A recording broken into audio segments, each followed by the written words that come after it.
শুরু করছি হৃদয়ের প্রগাঢ় বন্ধন। লেখনীতে আমিরা জোহরা। কণ্ঠে আছি আমি আয়েশা হোসেন। পর্ব 15।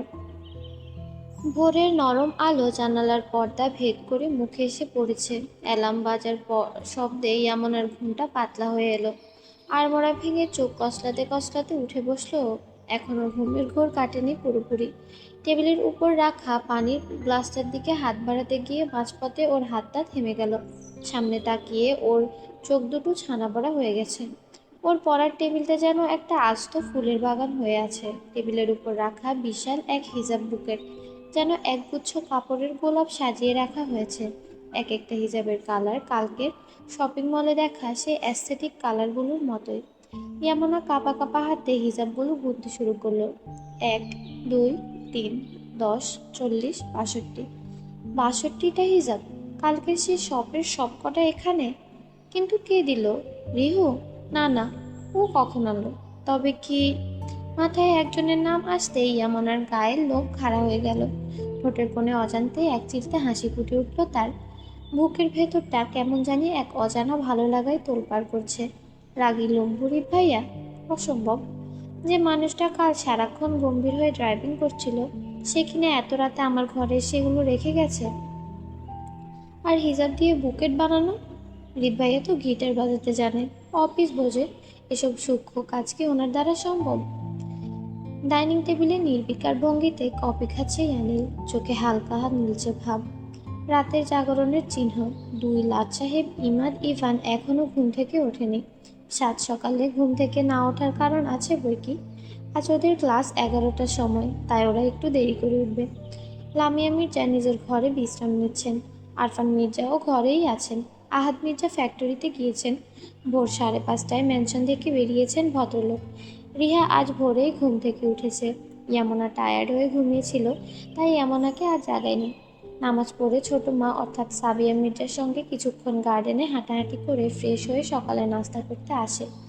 রিয়া স্যান্ডউইচে কামড় বসিয়ে ইয়ানিলের দিকে তাকিয়ে সন্দেহী দৃষ্টিতে তাকিয়ে আছে। কাল রাত 2:30টা নাগাদ হঠাৎ করে ঘুম ভাঙে রিহার।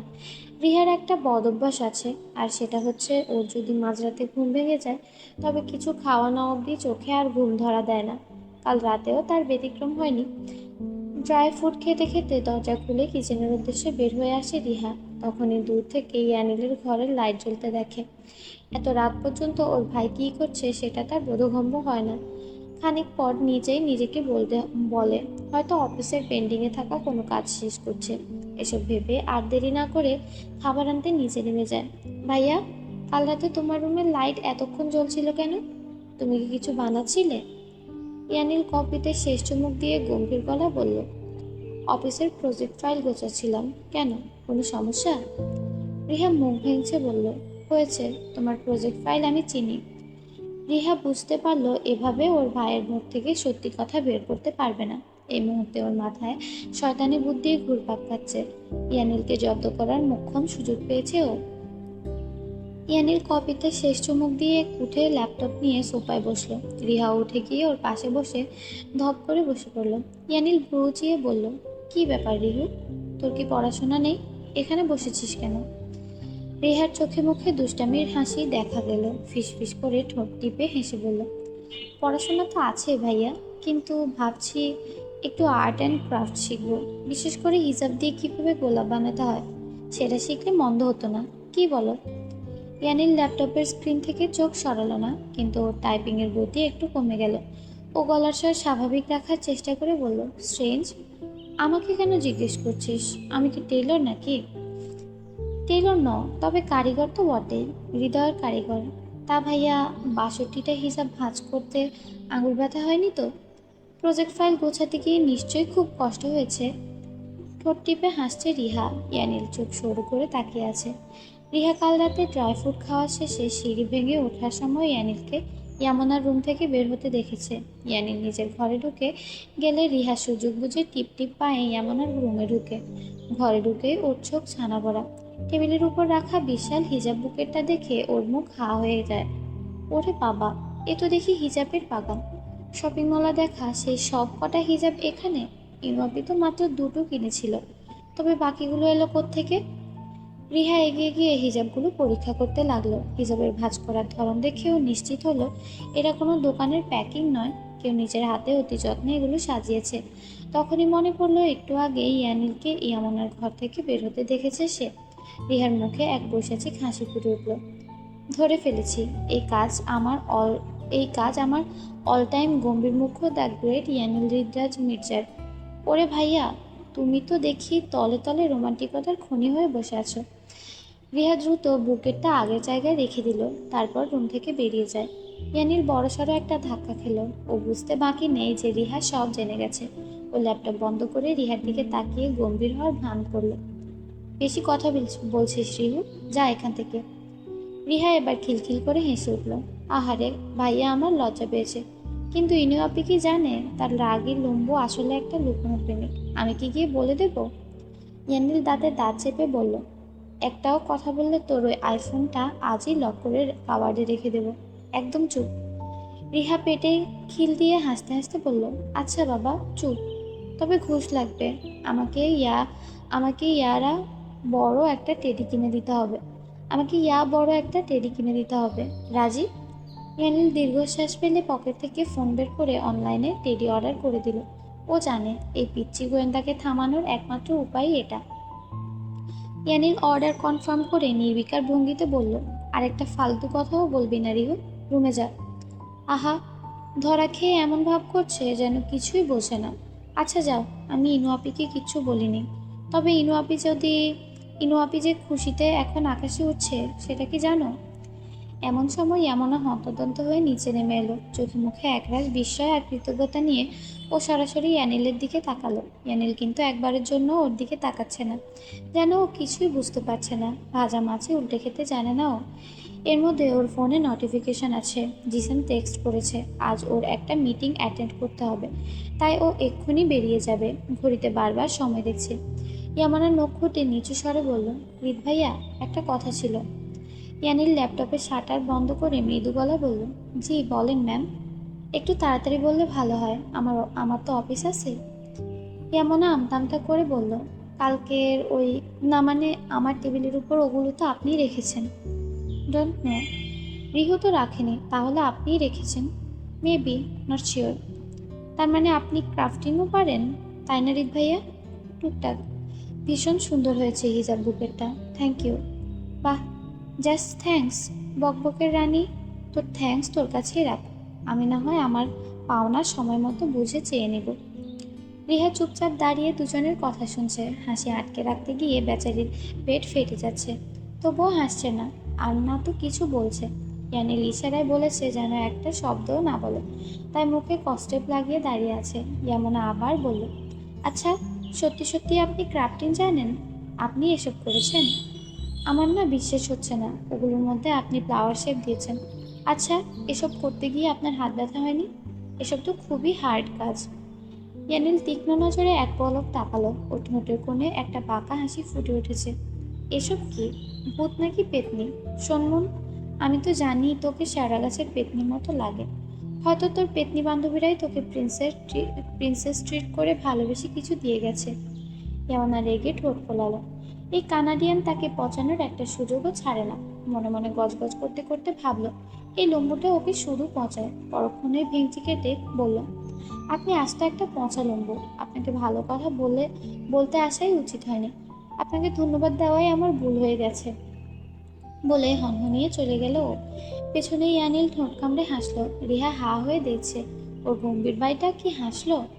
সচরাচর ইয়ানিলের মুখে এরকম হাসি দেখা যায় না। রিহা লাস্ট কবে ইয়ানিলকে হাসতে দেখেছে সেটা মনেই পড়ছে না। আজ শনিবার, ইয়ামনার কোচিংয়ে আজ থেকে মডেল টেস্ট শুরু হয়েছে। আজ ইয়ানিল ওকে নিয়ে যেতে পারেনি, তাই ও সকাল সকাল নাস্তা সেরে ইমাদের সাথে কোচিংয়ে চলে গেছে। রিহার কলেজ বন্ধ থাকলেও ইয়ামনার জন্য আজ সবচেয়ে চাপের দিন। মডেল টেস্টের এক্সাম মেডিকেল স্ট্যান্ডার্ড অনুযায়ী হয়। সময়ের চাপ, প্রশ্নের লেভেল সব মিলিয়ে যেন যুদ্ধক্ষেত্র। এত কিছুর মাঝে মাথার ভেতর হাজারটা প্রশ্ন। ও কি পারবে? টাইম ম্যানেজমেন্ট কি ঠিকঠাক হবে? নিজেকে প্রুভ করতে পারবে তো? যদিও সবাই জানে স্টাডিতে ও দুর্দান্ত, মেধাবী অধ্যাবসায়ে যা বলে সবই আছে।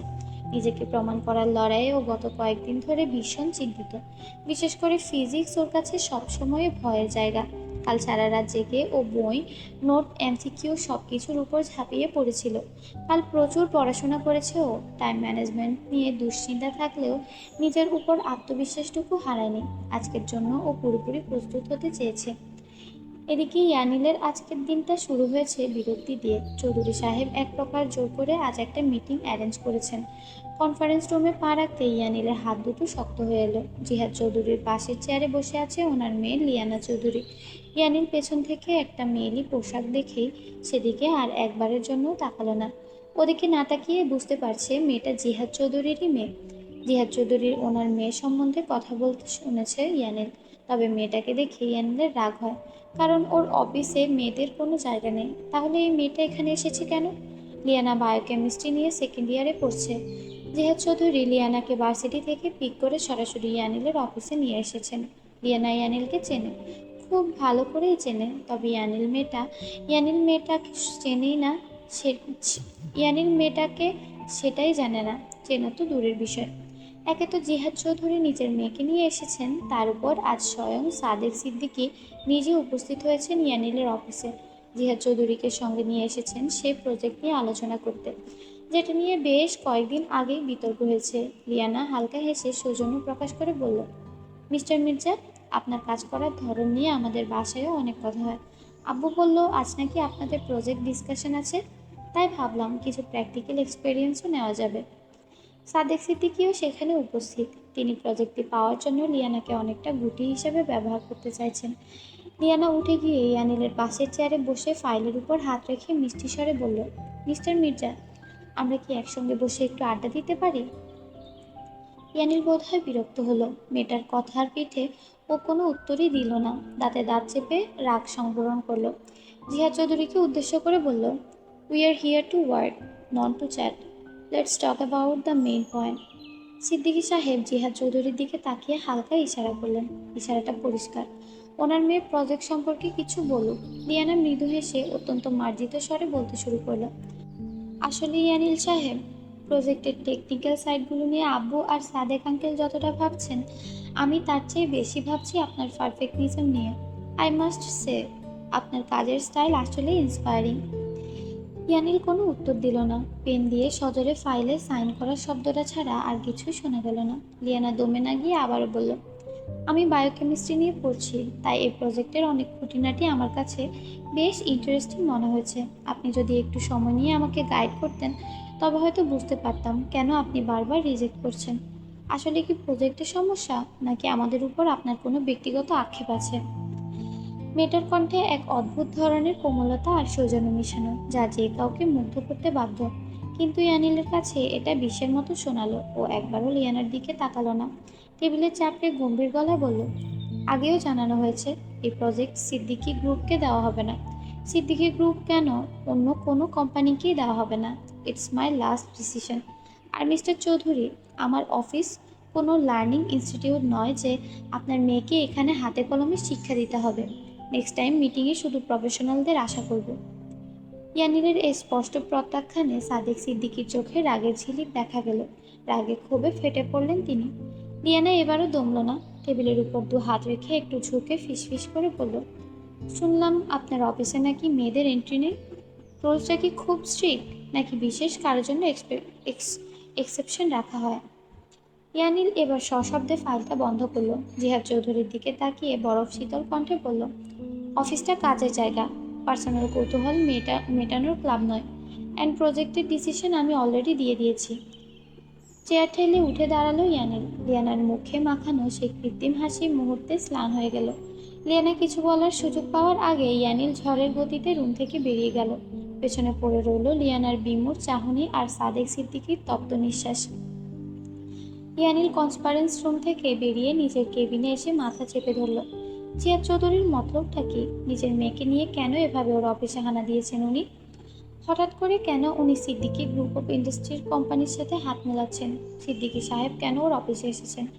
ইয়ানিলের হিসাবে গরমিল হচ্ছে। কাছের টেবিলের উপর বাজখায় আওয়াজে হঠাৎ ফোন কেঁপে উঠল অবহেলায় পড়ে থাকা ফোনটা। বিরক্তিতে ফোনটা বন্ধ করতে গিয়েও থেমে গেল। ইয়ামিন কল করেছে। এ সময় হঠাৎ ইয়ামিন কেন? ফোন রিসিভ করলো। What happen? সব কিছু ঠিক আছে? হ্যাঁ ভাইয়া, সব ঠিক আছে। আমি ঢাকায় আছি। ইমাদের ফিরতে একটু লেট হবে। বোনকে কি আমি পিক করে নিব? আমার হয়তো আমারও হয়তো একটু লেট হবে। তুই যে কাজে এসেছিস সেটা কর। ওকে আমি পিক করে নেব। এখনই বের হচ্ছি। বাই। ঠিক আছে ভাইয়া। সপ্তদশী পরীক্ষা দিয়ে বের হয়েছে। কোচিংয়ের গেটের সামনে ইয়ামুনা, জিসা, হিয়া, সানিয়া আর ইরা দাঁড়িয়ে গল্প করছে। 95-এর উপরে মার্ক অ্যাসিওর করেছে ইয়ামুনা। সেটা নিয়ে খুব খুশির অন্ত নেই। খুশিতে সে জিসা আর হিয়াকে জড়িয়ে ধরে লাফাচ্ছে। আমি পেরেছি আর আজকের এক্সাম নিয়ে কত টেনশনে ছিলাম, কিন্তু এখন অনেক ভালো লাগছে। কি যে খুশি খুশি লাগছে। তুই তো সবসময় পারিস ইনু পিচ্ছি, তাহলে এত টেনশন করার কি আছে? জি স্যার ইয়ামানের গাল টেনে ধরে বলল, হুম, আমাদের ব্রিলিয়েন্ট পিচ্চি তো সবসময় টপ করে আসছে। পিচ্চিটা বড় হয়ে যাচ্ছে। এবার হিয়াও যোগ করলো, এই, আমি মোটেও পিচ্চি না। 5 ফুট আমি, কত লম্বা। আমাকে কি পিচ্চি বলে? আচ্ছা আচ্ছা, ঠিক আছে ম্যাম, আপনিই লম্বা, পিচ্চি না। এবার কিউট করে হাসি দে, না হলে না হাসলে তোকে বাঁদর লাগে। এই না, আমার হাসি নাকি পেতনির মতো, সেটা রিত ভাইয়া বলেছে। ঠোঁট তুলতে বললেই এমন না। মোটেও না, তোর হাসি অনেক সুন্দর, হাসলে তোকে একদম কিউট বারবি লাগে। জিসাহিয়া দুজনেই একসাথে বলে ওঠে, মুন, গাড়িতে ওঠ। হঠাৎ সেই পুরুষালী গম্ভীর কণ্ঠ শুনে 5 বান্ধবী রাস্তার দিকে তাকালো। ইয়ানিলকে দেখেই এমনা ভ্রু কুঁচকে যায়। এই কেন এসেছে? আজ আবার রাগী কানাডিয়ানটার সাথে যেতে হবে? উফ, ভালো লাগে না একদম। ইয়ামনাকে বিড়বিড় করতে দেখে ইরা একটা খোঁচা দিয়ে ফিসফিস করে বলে, ওই ইয়ামনা, উনি কে রে? ওনাকে তো আগে কখনো দেখিনি। আরে উনি তো লম্বু, কানাডিয়ানটা। মিনমিনে ইরার প্রশ্নের উত্তর দিল ইয়ামনা। সানিয়া চোখ কপালে তুলে বলল, ইস, উনি কি হ্যান্ডসাম রে, পুরোই হিরো। ইয়ামনা মুখ কুচকালো, hero.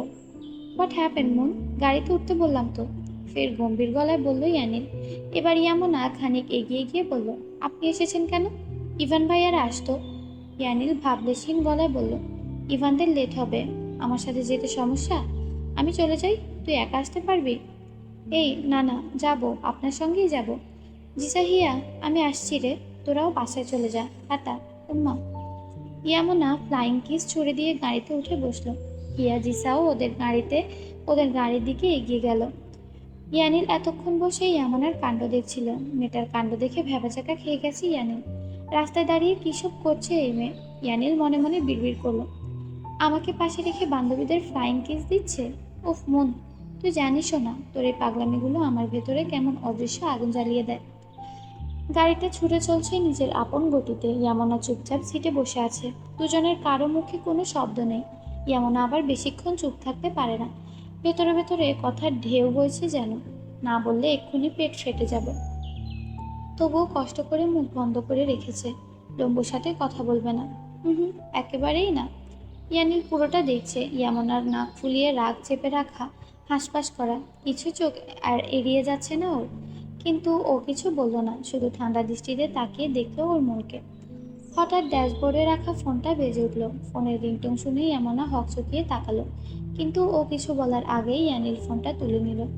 Wait, I am near by 2 minutes. এটুকু বলে ফোন কেটে আবার ড্যাশবোর্ডে রেখে দিল। তারপর ইয়ামানার দিকে ফিরে বলল, মুন, 5 মিনিট বসে থাক, গাড়ি থেকে নামবি না, আমি আসছি। এ কথা বলে ইয়ানিল দৌড় খুলে নেমে গেল। ইয়ামনা বুঝতেই পারলো না হুট করে কোথায় গেল ছেলেটা। গাড়ির ভেতর একা একা বসে থাকতে থাকতে একদমই ভালো লাগছে না। বোরিং লাগার জানালা দিয়ে রাস্তার দিকে তাকাতে হঠাৎ চোখে পড়লো রাস্তার অপোজিট পাশে একটা কটন ক্যান্ডির কার্ট। সেটা দেখে ওর খুব ইচ্ছে করছে কটন ক্যান্ডি খেতে, কিন্তু এটা তো রাস্তার অপোজিটে। রিত ভাইয়া তো গাড়ি থেকে নামতে বারণ করেছে। মুখটা মুহূর্তে ফ্যাকাশে হয়ে গেল। কয়েক সেকেন্ডের মাথায় আবার নিজেকেই নিচে বলল, রিত ভাইয়া আসতে আসতেই তো আমি নিয়ে আসতে পারবো। 1 সেকেন্ডও দেরি না করে গাড়ির ডোর খুলে নেমে পড়লো। হেঁটে হেঁটে রাস্তা পার হয়ে কার্টের সামনে দাঁড়ালো। কটন ক্যান্ডি হাতে ফিরে আসছে ইয়ামনা। ওর রেশমি ঘন কালো চুল হাঁটুর সমান। চুলগুলো উড়ছে বাতাসে, মুখে লেগে আছে প্রশান্তির হালকা হাসি। হঠাৎ তীব্র ইঞ্জিনের গর্জন ছিঁড়ে দিল চারপাশের স্বাভাবিক শব্দ। একটা মালবাহী মাইক্রো অস্বাভাবিক স্পিডে ইয়ামনার দিকেই ছুটে আসছে। সেটা দেখে ইয়ামনার পাজোড়া হঠাৎ করে থমকে যায়। কানে শুধু বাজতে থাকে একটাই সুর, মুন, গাড়ি থেকে নামবি না। কিন্তু এখন আর নড়ার শক্তিও পাচ্ছে না ও। তখনই পেছন থেকে বজ্রপাতের মতো এক চিৎকার ভেসে এলো, মুন। এক ঝড়ের গতিতে পেছন দিক থেকে ছুটে আসে ইয়ানিল। ইয়ামনা শুধু অনুভব করলো একজোড়া শক্ত হাত ওকে বাহুবন্ধনে শক্ত করে আবদ্ধ করে রেখেছে। ওর মাথা থেকে এখন ইয়ানিলের ওর মাথা এখন ইয়ানিলের বুক চেপে আছে, যেন এই বুকে লুকিয়ে থাকলে সব বিপদ থেমে যাবে। ইয়ামনা ভয়ে চোখ মুখ খিচে ইয়ানিলের বুকে মাথা গুজে আছে। হঠাৎ করে ইয়ানিলের হুঁশ ফিরে। ওরা দুজনে মাঝ রাস্তায় দাঁড়িয়ে আছে। ইয়ানিল তড়িঘড়ি করে এক ঝাপটায় ইয়ামনাকে সরিয়ে দেয়। ইয়ামনা ছিটকে গিয়ে রাস্তার পাশের ঘাসের উপর আছড়ে পড়ল। কানে শুধু বাজছে মাইক্রোটার টায়ার ঘষার সেই বিকট কান ফাটানো শব্দ। ইয়ানিল ওকে সরিয়ে দিতে পারলেও নিচে সরে আসার সময়টুকু পায়নি। মাইক্রোটার একপাশের তীব্র ধাক্কাটা সরাসরি ইয়ানিলের দেহে এসে লাগে। ছিটকে গিয়ে ও কয়েক হাত দূরে শক্ত পিচ ঢালা রাস্তার উপর আছড়ে পড়ল। ইয়ামনার হাতের কটন ক্যান্ডিটা ধুলোয় লুটিয়ে পড়েছে, ঠিক যেমনটা লুটিয়ে আছে ওর রাগী লম্বুটা। ইয়ামনা পাথরের মতো কয়েক সেকেন্ড তাকিয়ে রইল। ইয়ানিলের ইয়ানিলের নিস্পন্দ দেহটা দেখে ওর বুকের ভেতরটা দুমড়ে মুচড়ে গেল। সমস্ত শক্তি দিয়ে এক গগনবিদারী চিৎকার করে বলে উঠল, রিত ভাইয়া। ধন্যবাদ। পরবর্তী পর্বের জন্য অপেক্ষা করুন, খুব দ্রুতই দেওয়ার চেষ্টা করব।